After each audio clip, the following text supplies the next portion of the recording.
बाबा साहेब भीमराव अंबेडकर जी जयंती की पूर्व संध्या पर कबीर वेलफेयर सोसाइटी द्वारा कानपुर में डॉ.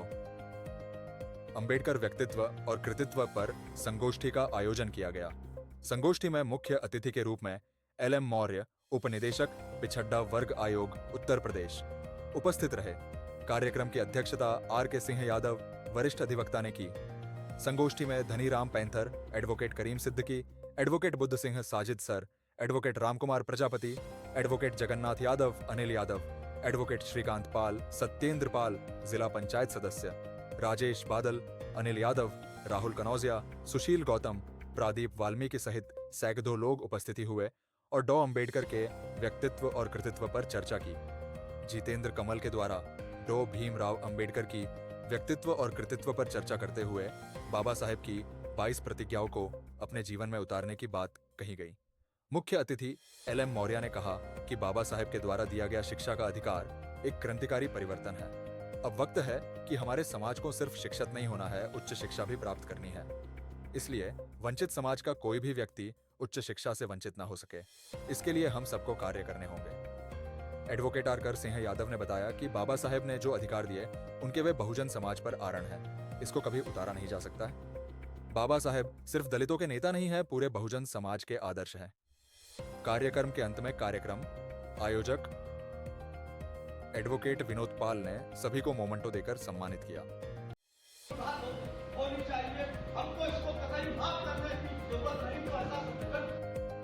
तो ऐसा में जीवित रहा तो मैं अपना सर्वत्र जीवन बाबा साहब डॉक्टर भीमराव अंबेडकर के बनाए हुए सिद्धांतों पर चलते हुए मैं दलित शोषित की सेवा में लगा दूंगा।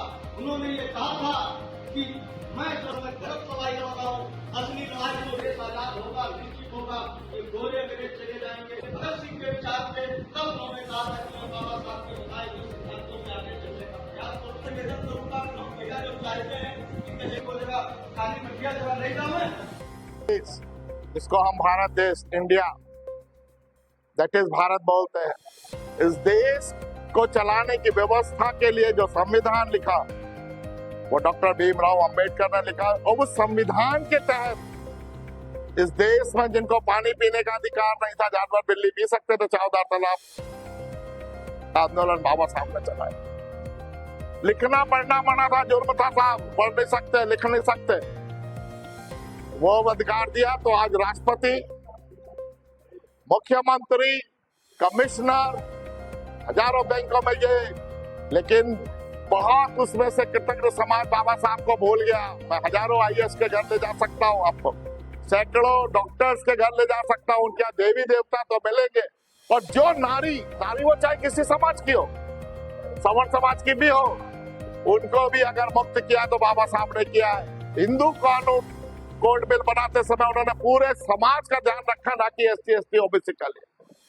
लेकिन हाँ, जिनकी हालत इस देश में बेजुबानी की थी, बोल नहीं सकते, तो मैं अपने आप को as a Vinod Pal, as a advocate ऋणी मानता हूं। जो सा प्रयास उनके व्यक्तित्व कृतित्व पे आज एक प्रकाश डालने के लिए हम 10-12 बुद्धिजीवी बैठे, हम कोई आंदोलन या समाज की बात नहीं, उसके कृतज्ञता प्रकट करने के लिए कि हाँ भाई, तुम मेरे को एक मनुष्य का दर्जा देख के लेके गए हो, हमारे लिए असीम संभावनाओं के द्वार खोल के गए हो।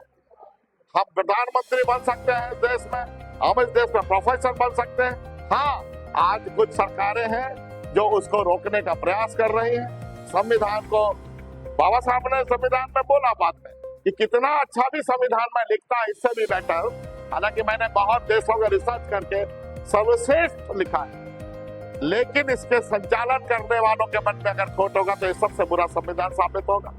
और मैं इससे खराब भी लिखता, अगर इसके चलाने वालों की मनसा ठीक होती तो अपने आप बहुत अच्छा कुछ होता। तो मैं तो वो ऋणी हूँ। बाबा साहब हमारे के चारों लोकतंत्र के खंभे, चारों को मजबूत करके गए, अपने जीते जी वो अखबार निकाल कर गए। लेकिन आज बहुजन समाज का कोई भी एक मेन स्ट्रीम का मीडिया, ना अखबार है ना चैनल है। लेकिन बाबा यही संदेश देना चाहते कि चारों लोकतंत्र के काबिज हो, आप राजनीति में ऊपर जाओ, आप पढ़ाई लिखाई में आगे जाओ, और जहां पे भी संविधान पे कुठाराघात हो रहा वहां पे दृढ़ता के साथ मुकाबला करो। यही समाज को संदेश देना चाहते हैं कि शिक्षित बनो। बाबा साहब ने पहला शब्द बोला है, शिक्षित बनो। दूसरा, जब शिक्षित होगे तब आप संगठित हो पाओगे, नहीं तो हजारों संगठन बन जाए। हजारों संगठन को भी एक ध्येय के लिए संगठित हो जाना चाहिए। संगठित रहो और तब आप संघर्ष के रास्ते पे जा पाओगे और तभी संघर्ष के रास्ते विजय मिलेगी। यही हमारा ध्येय है इसका।